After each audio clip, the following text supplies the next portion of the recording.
Bonjour, mon nom est Kylian Guy, je suis intervenante en promotion et prévention de la santé mentale à l'organisme Santé mentale Québec Bas-Saint-Laurent.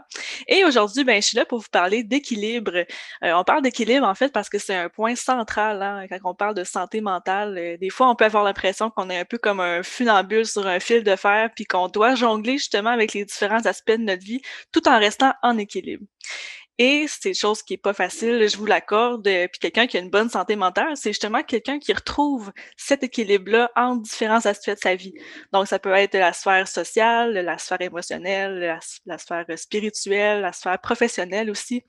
Donc, cet équilibre-là peut varier justement au cours de la vie parce que c'est impossible de rester toujours sur la même longueur d'onde avec chaque sphère de notre vie. C'est normal où est-ce qu'on va trouver des moments de creux et des fois, c'est ces périodes creuses-là justement qui vont nous permettre de rétablir l'équilibre. Donc, l'équilibre, c'est pas d'être toujours parfait, c'est en fait de pouvoir se relever quand on a descendu trop bas. C'est tout simplement ça.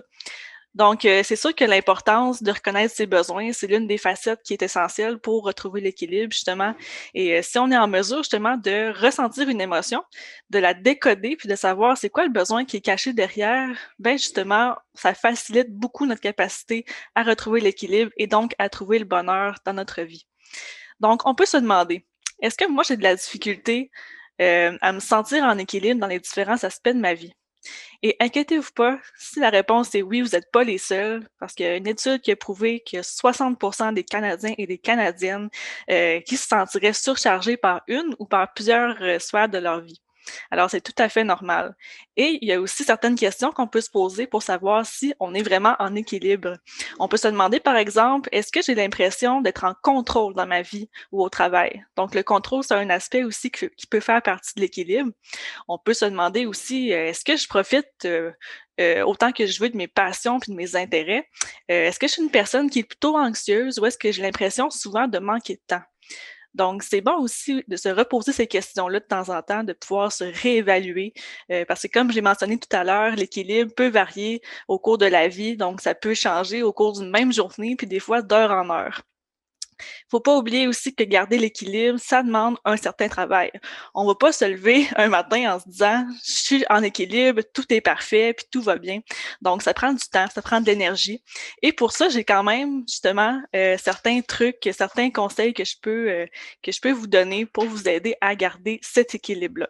Donc je l'appelle des fois un peu, la recette, de l'équilibre et bon, on peut y aller avec, le premier ingrédient. Premier ingrédient, c'est de se de pas avoir peur de tomber, en fait. C'est un aspect des fois qu'on a peur de chuter ou d'aller moins bien de temps en temps parce qu'en société, on est beaucoup dans une société, hein, de perfection, où est-ce que c'est très valorisé, d'aller toujours bien, d'être positif, où est-ce qu'on doit beaucoup performer.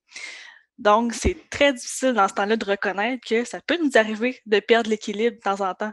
Mais justement, le fait de vouloir tout maîtriser, le fait de vouloir être toujours parfait, c'est tellement épuisant.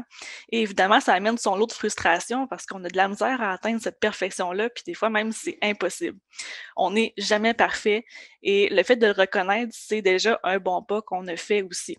Donc, je m'autorise à faire des erreurs parce que c'est nos erreurs, en fait, qui vont nous rapprocher du succès.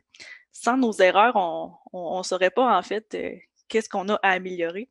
On saurait pas non plus, c'est quoi la prochaine étape, que je dois modifier pour arriver à mon objectif. Donc, il faut faire des essais-erreurs pour se rapprocher du succès, pour se rapprocher, d'une certaine perfection, si on veut. L'ingrédient numéro 2, c'est de se laisser vivre nos émotions. Hein, l'équilibre, ça se trouve aussi dans notre monde émotionnel et on peut se sentir en déséquilibre justement si on a l'impression qu'on a toutes sortes d'émotions qui se bousculent dans notre tête, qui se bousculent aussi dans notre corps et on ne sait plus en fait sur quel pied danser. Donc, prenez un temps d'arrêt, dites stop, on prend le temps de respirer, on prend le temps aussi de laisser aux émotions la place qu'elles ont besoin pour s'exprimer. Et c'est comme ça qu'on va arriver justement à mieux les comprendre puis à trouver la source d'où est-ce que ça vient. Donc, sentez-vous pas coupable d'être triste, d'être en colère ou d'être confus. Puis justement, éviter de ressentir une émotion, c'est un peu comme si on disait à notre cerveau, OK, pense pas à un citron jaune, pense pas à un citron jaune, pense pas à un citron jaune. Je sais pas si vous avez réussi, mais moi non. Donc ça fait l'effet contraire, c'est-à-dire de l'amplifier, puis ça fait qu'on y pense encore plus tellement qu'on veut l'éviter. Donc il vaut mieux y donner de l'attention justement.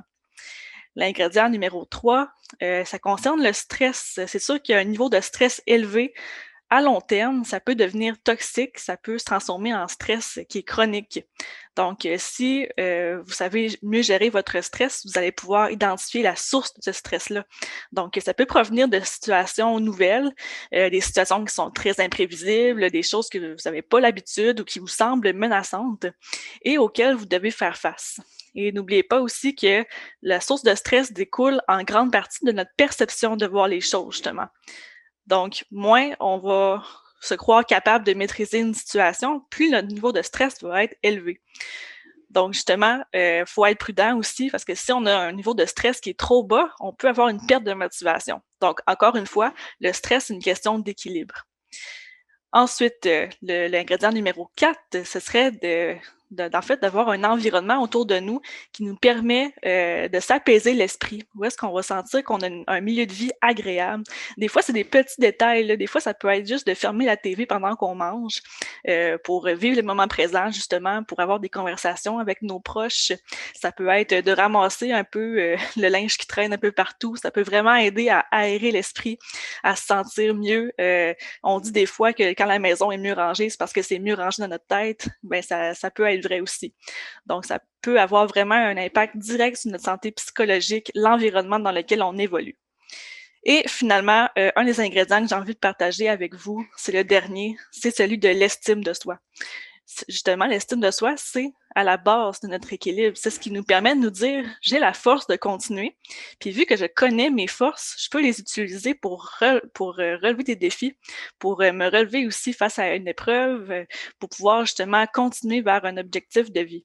Donc, c'est bon de savoir c'est quoi ma valeur, qu'est-ce que je priorise, puis c'est quoi aussi la valeur que les autres me donnent. S'entourer des personnes qui nous font sentir bien, qui nous donnent de l'énergie.